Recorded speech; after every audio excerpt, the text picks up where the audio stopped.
traveled around the National Hockey League back in the day. It was always fun to see our next guest. She was somebody that was really into hockey, working over at ESPN. She, of course, is the granddaughter of Yogi Berra, and they've got a great event that she wants to be able to promote that's going to be coming up on September 21st. And she's Lindsay Berra, and she joins us here on Don, Hahn, and Rosenberg. It's Don and Alan. How are you? Hey, guys. How's it going? Do you miss hockey at all? We miss seeing you out there on the road. Oh, my God. I totally miss it. I miss it so much. Absolutely. Don, did you know that Lindsay played club hockey at North Carolina? Yes, I did. Okay. That's all I was throwing out there. The one thing that Stephanie told me to say. She said, make sure you say that she played on a club team at UNC. How she did, I don't know. The question is, did you know that I played with Alan's wife at UNC? That's the more important thing. That I did find out today. So this is what I need a quick, because I met Stephanie her senior year, and softball was already done. So I never got to see her play. Now, I've seen her hit in a cage, and it just scares me. But I've never. She was very fast. Give me a scouting report. Quick little thing. No, she was just fast. She could run, so it didn't matter. She was one of those people. She could hit it on the ground or hit a line drive and rely on the wheels. It's great. Right, and eventually Alan was able to run her down her senior year. Somehow caught her, and has had her. Chasing her years later, I'm sure. Now, Lindsay, I know how proud you were of your granddad, of course, Yogi Berra, and celebrating his 100th birthday. You've got an event coming up on Sunday, September 21st, rain or shine. Tell us about it. So we are very excited about this. We are going to, I've stopped saying attempted or going to make an attempt. We are going to break the Guinness World Record for the largest game of catch. So the current record is like 1,900-ish people. We hope to get 2,500 on the field at Yogi Berra Stadium, which is adjacent to the Yogi Berra Museum and Learning Center on the campus of Montclair State. And you got to come out. If you don't have a mitt, we've got one for you. You only have to play catch for 5 minutes, 10 feet apart, so anybody can do it. It does not matter if you drop the ball. We keep getting people saying, I can't play catch, I'm terrible at baseball. We don't care. If you stink, we want you anyway. So we need 2,500 people. You can sign up at yogisbigcatch.org. It's going to be a great day with food trucks and music and giveaways. And the other super exciting news, to the best of my knowledge, since Grandpa was inducted into the Baseball Hall of Fame in 1972, his plaque has been stuck to the wall in the plaque gallery up in Cooperstown.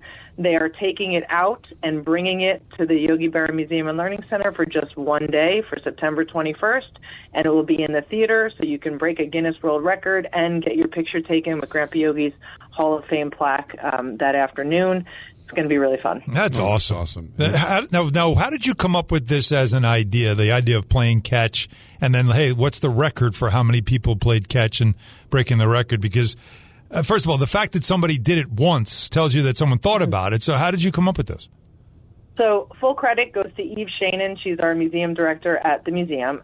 We were trying to think about things that we could do to honor Grandpa's 100th year. His 100th birthday would have been May 12th. And, one of the things that's so amazing about Grandpa Yogi is the way he touched so many people who he did or didn't meet. Everybody has a Yogi story. There are people I meet that say, I loved your grandpa so much, and they mean it in the same sense of the word as I mean it when I say I love my grandpa. The way he was able to connect with people was just amazing. And when you think about it, when you used to go out, like, what better way to connect with somebody than to go out and have a catch with them? And this is what we were thinking. We've all gone out and played catch in the backyard with our brothers and sisters and fathers and neighbors and whoever it is.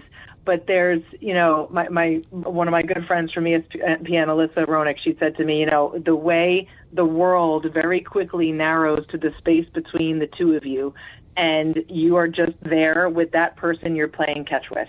And we want to kind of inspire that kind of connection between folks again, get people to put down their phones and get out and just do something fun and, break a world record in a game that Grandpa Yogi loved so much. And I think he would just love the whole idea behind the catch. That's such a great idea because, there's so many different stages in one's life when you kind of feel like you're a dad. And that's definitely one of them. When I'm out there with my son throwing the baseball back and forth, it never gets old. And that connection is amazing. And it's hard to believe Lindsay, we lost him September 22nd, 2015. I can't believe it was 10 years ago. I know. It's because we're old. It's going fast. That's right. The clock's now like a fan. You said it, sister. The hands are spinning so fast I'm able to cool myself. And looking, Lindsay, at the press release, it's got a quote from your grandfather. I knew the record would stand until it was broken. and I might have asked you about this before. Like, there's so many great quotes, right? And is it something that you still find endearing, or does it kind of sometimes distract about like how smart and how amazing a ball player he is? Like, so like when you hear those quotes and it's the first thing you think of about your grandfather, what do you do? How do you feel about that? So this is one of those occasions where both things can be true. I do love the Yogiisms. I love how they connect with people. I love how they make people smile. I love how people say they don't make sense, and then they think about it, and they're like, oh, my God, wait a minute, that's perfect. But I do also think that personality of his overshadowed his playing career. And I think that part of that is really just a recency bias. He played his last games for the Mets, actually, in 1965. Right. So there are very few people left on planet Earth who saw Grandpa Yogi play baseball. I get in these Twitter arguments all the time about people telling me Johnny Bench was better. And, if you really look at the numbers, you could really argue that Grandpa is the greatest catcher to ever play this game. And I do think that the fact that folks got to know him as this kind of cartoonish, tiny, he had shrunk a lot, like tiny little guy with the big ears who said the funny things, and you forget about just, how incredible he was behind the plate, what a great hitter he was. Guy led the Yankees in RBIs 7 years running on teams that included Joe DiMaggio and Mickey Mantle while catching 125 games a year. I mean, good luck with that, right? And, the 10 World Series, 18 All-Stars. He still has World Series records that will never be broken. I don't think they're going to stand until they're broken. I think they'll never be broken. So I do think some of that gets lost in the big picture. But, again, at the same time, the Yogiisms are super endearing, and I use them all the time in my everyday life, and people are constantly quoting them to me, and that's part of his legacy as well. It's amazing to watch catching these days and how much it has changed. The position has changed, and what – and again, I was just talking about how, Stephanie, and she was a catcher. She also played second, but she was a catcher. So she watches games with me, and she can't get over the knee down position that we see now with a lot of these catchers. And everything's about framing and how it's so different from, obviously, the game is completely different, obviously, from when your grandfather played. But isn't it amazing how much the game has changed even from 10 years ago, 15 years ago? Especially, I think the catching position has gone through such a dramatic change for what they're demanding and expecting out of them. Too.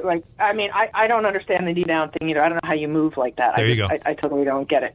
I would feel like I was plugged into the ground, right? The same way an infielder, you feel the infielders jumping now, which I also think is cuckoo, but you want to shift your weight back and forth to be able to get a hop. How do you get a hop with a knee down on the ground? I totally don't understand it. But yes, there used to be that quote, baseball is the only thing since the paperclip that hasn't changed. That has gone right out the window. The paperclip is winning. Baseball is totally different. And I often wonder, just in the 10 years since Grandpa's left us, what he would think now about, the pizza boxes and the runner on second. And, he used to say all the time that the younger players and a lot of younger fans would come to him and say that, players are bigger, stronger, faster, more skilled than they ever were when Grandpa Yogi played, and Grandpa Yogi and his pals would never be able to play in today's game. And Grandpa just used to say, if they're bigger, stronger, faster, and more skilled than we all were, why do we keep having to change the rules so they can play the game? So that is true. I mean, there's something to that. I don't know. That's absolutely true. The thing that I'm thinking about with this catch that you want to do, the Big Catch Challenge, it's on a Sunday. And thinking about the fact that you're talking, this is for your grandfather, how amazing would it be to have grandfathers and grandmothers with their grandkids participating in this? That's how perfect would that be? I mean, I imagine you're probably going to get a lot of little league teams and a lot of teams, kids that can come out and be part of this because that's what you'd love to see. But that's the thing about baseball, I think, more than any other sport, that you really do feel the connection from generation to generation, and the simple thing of having a catch, which, I always used to do with my dad. And you'll love this. The other day, Don's softball game on Saturday, I hadn't thrown a ball in years. I hadn't swung a bat in forever. And Callie, our 10-year-old, she went and got her glove. We dug my mitt out from wherever it was. And I'd never had a catch with Callie in my life. She's 10. Oh, wow. And we, on the front lawn, had a catch. And it was like, I got emotional because I was like, wow, like this, I have not done this with her. And I remember doing it with my dad. I was telling her stories about having a catch with my dad. Like, that's got to be for you probably something that's so relatable, right? Like this idea 100%. of a catch it's nice, and what you're trying to do is draw people's attention to the museum and to Yogi and the 100 years. But there's also something special about just the thought of having a catch. Absolutely, and I'm already getting messages from folks. A guy messaged me the other day. I'm going to come and I'm going to bring my 89-year-old dad. I hope it's okay that he's a Red Sox fan. And my dad is a closet Red Sox fan, so I was like, bring him out. They can chat. But yes, like we dads, moms, sons, daughters, grandparents. And that's the thing. Look, I'm joking about baseball being a totally different game, but like we all, feel that tug of the game, and that's something that's relatable for every generation.